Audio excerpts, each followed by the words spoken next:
सत्तरीच्या सेल्फीमध्ये आपलं सगळ्यांचं मनपूर्वक स्वागत. वृक्ष तेथे छाया, ब्रह्म तेथे माया आणि बुवा तेथे बाया, असं आचार्य अत्र्यांनी 60-65 वर्षापूर्वी त्यांच्या नाटकात लिहिलेलं आहे. आणि दुर्दैवाने आजही जसंच्या तसं ते व्हॅलिड आहे. नाही म्हणजे मला काय म्हणायचं आहे की आज जे कॅप्टन अशोक खरात यांची जी काही प्रकरणं पण बाहेर आलेली आहेत, म्हणजे कॅप्टन्स फाईल ज्याला म्हणतात सध्या, नाही का, तर ते सगळं फार पूर्वीपासून आहे. म्हणजे खरं सांगायचं म्हणजे आज जे काही भोंदू महाराज, भोंदू बाबागिरी जी चाललेली आहे ती अनेक वर्षापासून चालू होती, आज चालू आहे आणि यापुढेही चालू राहणार.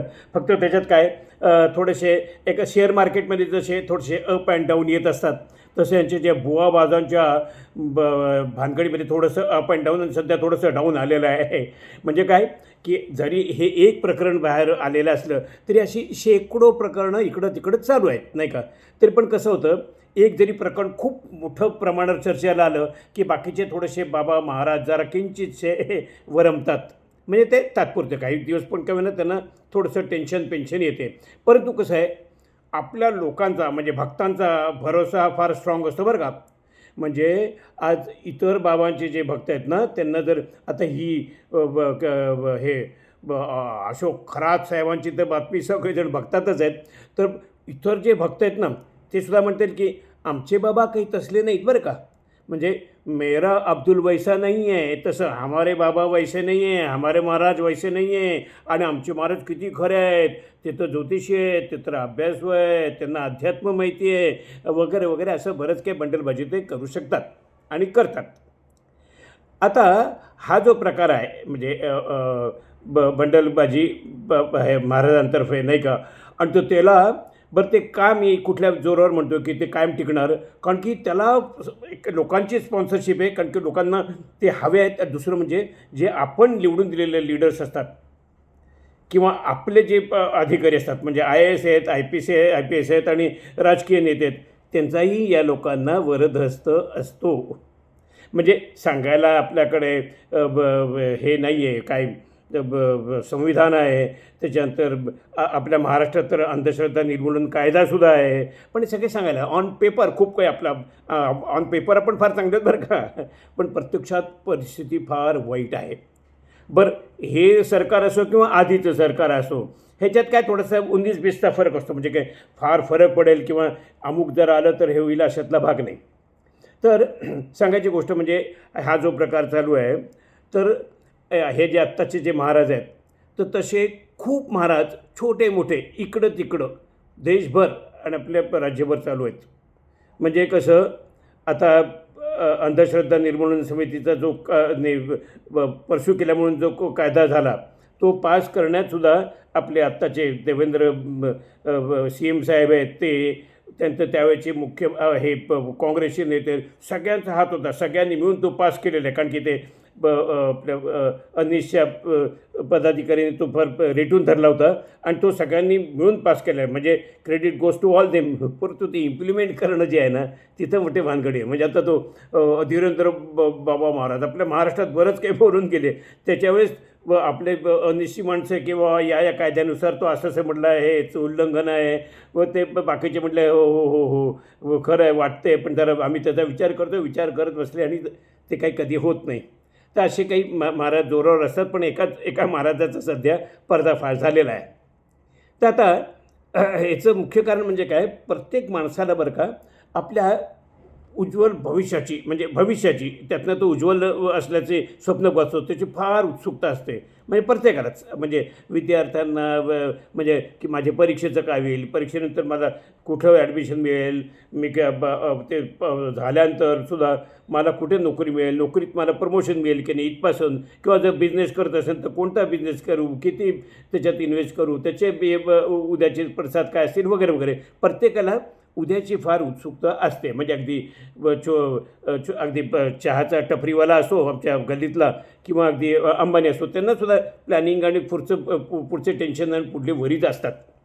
तर याचा फायदा हे ज्योतिषी घेतात. कारण की प्रत्येकाला काहीतरी उत्तर हवं असतं आणि उत्तर हे ज्योतिषी देतात. बरं ते उत्तर कसं देतात? पॉझिटिव्ह आपल्याला आवडेल असं देतात. कारण त्यांचा धंदा हा तुमच्या आपल्या ग्राहकांवर अवलंबून असतो. ग्राहक जे आहे, ग्राहकाची सायकॉलॉजी त्यांनी फार लक्षात घेतलेली असते. त्यांची गोष्ट त्यांची एक गोष्ट लक्षात येते, ती म्हणजे लोकांना चांगलं काहीतरी ऐकायला आवडतं.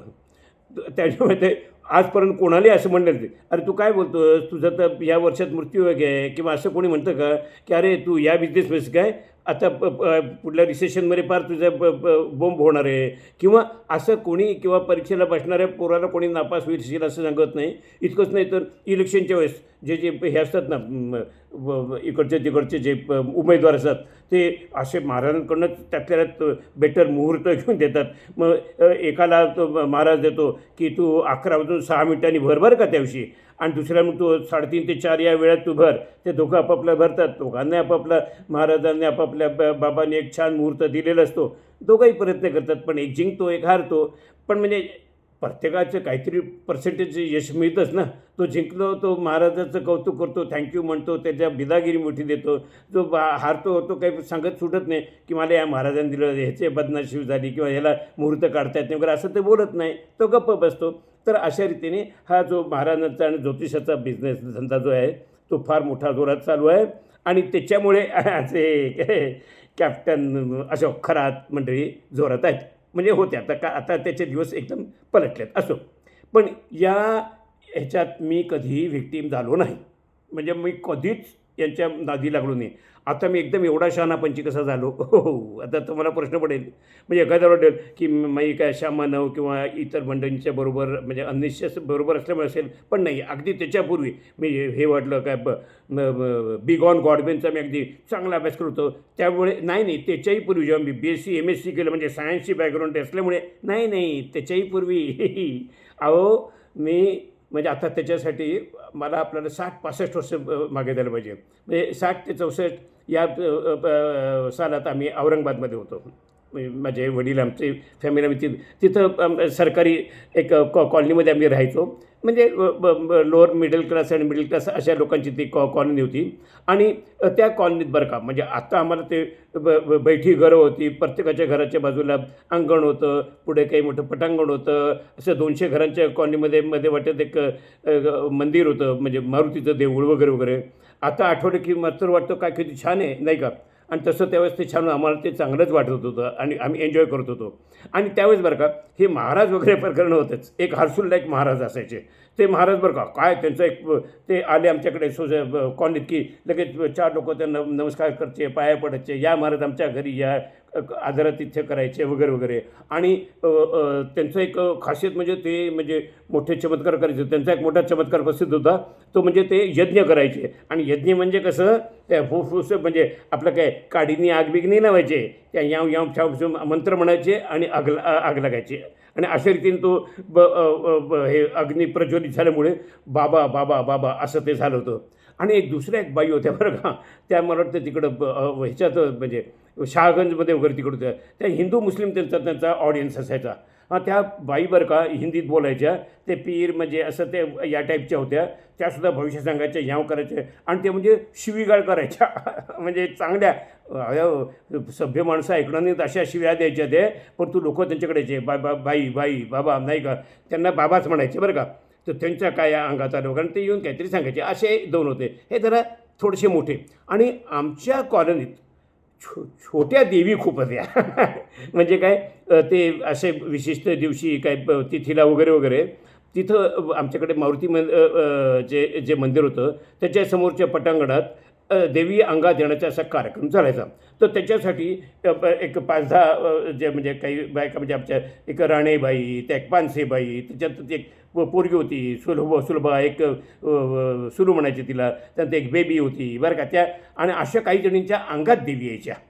आणि अंगात देवी आल्यानंतर मग काय तिथं ते एक मोठा तो कार्यक्रम चालायचा. कोणतरी एखादा स्पॉन्सर कुलकर्णी किंवा भावे किंवा ते अय्यरबाई किंवा असं कोणतरी ते सगळं तो अरेंज करायचे, त्या सगळ्यांना काही ते प्रसाद जेवढे प्रेक्षक आय मीन भक्त मंडळी होतील त्यांना थोडा थोडा प्रसाद वगैरे द्यायचे. आणि मग ते तिथं याव यू हा खूप चालायचं. आणि अंगात येणं म्हटलं की मग त्यांना नारळ सोडी चाळी चोळी त्याच्यानंतर काय दक्षिणा वगैरे असं काही दिलं जायचं. लोक यायचे, प्रश्न विचारायचे, त्या बाई त्यांना उत्तर द्यायच्या.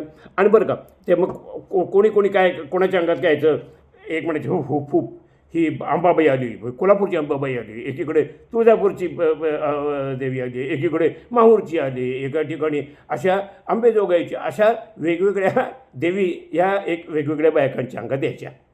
एक माझ्याकडे गंमत आहे, या देवीमध्ये असं नाही व्हायचं की अंबाबाई दोन्ही ठिकाणी आली, मग त्यांच्यात त्यांनी काही कॉर्डिनेशन ठेवलं होतं या पोरींनी किंवा बायकांनी किंवा त्या देवींनी, मग जास्तीत ते एकेकीच्या अंगातच यायच्या. आणि मग ते लोक त्यांना प्रश्न विचारायचे, ते त्यांना उत्तरं द्यायचे. तर त्याच्यात म्हणजे आम्हीसुद्धा असायचो. आणि म्हणजे आमचे आईवडील आणि 100-200 लोक नमस्कार करायचे, त्यांना काहीतरी पाया पडायचे वगैरे वगैरे. मग प्रश्न म्हणजे कसे मी सगळं बघायचो. पण मला बरं का म्हणजे त्यावेळेस मी 10-12 वर्षाचा होतो, तरी 12 वर्षाचा असलो तरी मला ते शंका वाटायची की काय गडबड आहे. गडबड म्हणजे कसं माहिती का की ते त्याचे हा फूक करायचे, पण काय असं स्पेशल अंगात आलं आहे म्हणजे एकदम मोठं झालं आहे दैवी, आपण सिनेमात बघतो ना एकदम दैवी चमत्कार, तसं काही दिसायचं नाही. आणि दुसरं असं त्या जे उत्तरं वगैरे द्यायच्या ती म्हटलं ते काय मी पण देऊ शकेन. मग असं काही खास उत्तर दिलं आहे वेगळ्या शैलीतलं आणि एकदम नवीन इन्फॉर्मेशन मिळेल असं काही नसायचं. म्हणजे एखादी बरं का म्हणजे एखादा आमचा एखाद्या पोरास जे पोरं असायचे ते काय देवी देवी देवी माझं यावर्षी मी परीक्षेत पास होईन का. मग ते हाफूक करायची, हां थोडासा अभ्यास कर, अजून आणखीन अभ्यास कर, गणित कच्चं आहे तुझं, तो ओळखायचं, अरे ओळखलं येईल नाही का, जरा अभ्यास कर, होशील. मग तो खुश व्हायचं, जायचं. आणि एखादी बाई म्हणजे थोडंसं कमी हलक्या आवाजात विचारायची, देवी देवी आमच्याकडे अजून लग्नाला 4 वर्ष झाली पण पाळणा नाही हल्ला. मग असं ते थोडंसं रेल्वे, मग देवी परत हाफूक करायची आणि हालेल पुढल्या वर्षी मीच तुमच्या घरी येणार आहे. म्हणजे पुढल्या वर्षी तुम्हाला मूल होणार याचा तिला आनंद, आणि मीच येणार म्हणजे मुलगी होणार याचं दुःखसुद्धा. तर हे असं चालायचं. मी आमच्या आईला म्हटलं या असं काय आहे की ह्या ज्या देवी आहेत एवढ्या मोठ्या, ते त्या राणेबहीण पानसेबहीण त्या पोरी ह्यांच्या अंगात काय येतात, तुझ्या अंगात काय नाही आहेत. तू तर किती चांगली आहेस, तू काय बरं ही माणसं काय एरवी मी बघायचो तर काय फार मोठं अभ्यास करतात किंवा फार मोठं देवाचं चरित्र वाचतात किंवा असं काही नव्हतं. म्हणलं इकडंच काय येतात. म्हणलं विचारू का देवीला. आई म्हणलं नाही देवीला नाही विचारायचं, शेवटी कोणाच्या अंगाच्या ते देवीची इच्छा आहे. म्हटलं ठीक आहे, आता देवीची इच्छा असेल तर आपण काय. आणि ती आई म्हणायची, म्हणलं तरी पण एखाद्याला विचारतोच ना मी. त्या म्हणायचे नाही देवीचा कोप होईल. देवीचं कोप म्हटलं की म्हणजे मनातून जरी मला विचारावं असं वाटलं तरी देवीचं कोप म्हटलं की भीती वाटायची. कारण की देवी म्हणजे काय, देवी जे हे असायचे ना, तर देवीचा तो व्रण असलेले जे रोगी त्या काळात खूप होते. म्हटलं काय ते देवीचा प्रकोपामुळे तर झालं असं म्हणायचे नाही का. त्यामुळे मला जरी पटलं हे सगळं खोटं आहे तरी काय हिंमत नाही झाली. पण माझी मन की बात बरं का, आमच्या त्या कॉलनीतल्या त्या तिथं बरं का जमीन ओसाड जागा वगैरेची करू, तर तिथं कुत्री काही जनावर वगैरे पण असायची. त्याच्यात काही कुत्री पण होती. ते आता माहिती आहे तुम्हाला, कॉलनीत म्हटलं की खूप कुत्री असतात. आणि ती कुत्री जी असतात त्यांच्यासुद्धा आपापला टेरिटरी असतात, त्यांच्यातसुद्धा भांडणं म्हणजे आपल्याकडे जसं 2 देशातून इकडं तिकडं चालतं तसं त्यांच्यातसुद्धा भांडणं असतात. तर तसं एक 2 अशी चावरी कुत्री होती, त्याच्यात 1-2 भांडकुत्री अशी हे होती. ते एकदा काय झालं, असाच तो सगळा कार्यक्रम चालला होता. देवी आणि लोक नमस्कार करत आहेत, अमुक करतात, कोणी पाया पडते आणि देवी हाफूफ करत काही त्यांना उत्तर देते आहे. मला आपली शंका आहे तरी पण मी आपलं काय करणार. त्याच वेळेस एक मोठी गंमत झाली. गंमत अशी झाली की ती जी कुत्री होती ना, तर त्यांच्यात काहीतरी क्या भांडण सुरू झालं. तर चाव करते जी भांडत आली जी कुत्री, ते नाही का, ते एकाच्या कुत्र्याच्या मागे लागले. तर ते कुत्रं एकदम त्याला काही वे आऊट नसल्यामुळे तो डायरेक्ट जिथं आमचा तो सगळा कार्यक्रम चालला होता अंगात येण्याचा हुकूम, तर त्याच्यातच ते कुत्री आली. आणि ती एकदम कुत्री भो करत जेव्हा एकदम चावा घेत ह्याच्यात आली आमच्या ह्याच्यात, त्यावेळेस काय झालं, बाकीचे भक्त मंडळी तर पळालीच, पण ज्यांच्या अंगात देव्या आल्या होत्या त्यासुद्धा सगळ्या आपलं हातातलं जे होतं नव्हतं ते टाकून, म्हणजे ते ओटी, ते नारळ, त्यांचे ते उदबत्त्या, त्याच्यानंतर निरांजनं, ते हातातले तबकडा वगैरे सगळं काही पडलं आणि ते सगळ्या शहऱ्या वगैरे पळून गेल्या. म्हणजे प्रेक्षक म्हणजे भक्तही पळाले आणि ॲक्टर्स म्हणजे देवी त्यासुद्धा पळाल्या. तेव्हा माझी ओळखलं. म्हटलं हे कुछ गडबड आहे. म्हणजे काय कसं नाही, फक्त नाही का.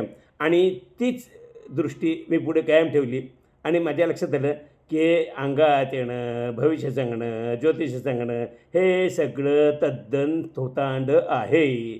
आणि आज मला आणखीन मोठी गंमत अशी वाटते की आत्ता हे जे कॅप्टन खरातवरनं जे काय चाललेलं आहे ते सगळे चॅनल वगैरे ठोकतात हां यांना, की म्हणजे बरोबरच आहे की म्हणजे काय त्यांचे लबाडी चालले त्यांना एक्सपोज करतात. परंतु हे स्वतः जर का त्यांच्या कार्यक्रमातून कुठे न्यूमरॉलॉजी, कोणी काहीतरी ज्योतिष सांगतात, तर कोणी टेरो कार्ड रीडिंग करतात, हे असले उद्योग करत असतात असं. म्हणजे एकीकडे चांगल्या गोष्टी ह्याला फक्त आकाशवाणी आणि दूरदर्शन आहे, त्याच्यातही काही कारणं वेगळी आहेत, त्यातलेही काही किस्से आहेत, परत कधीतरी सांगेन. तोपर्यंत धन्यवाद.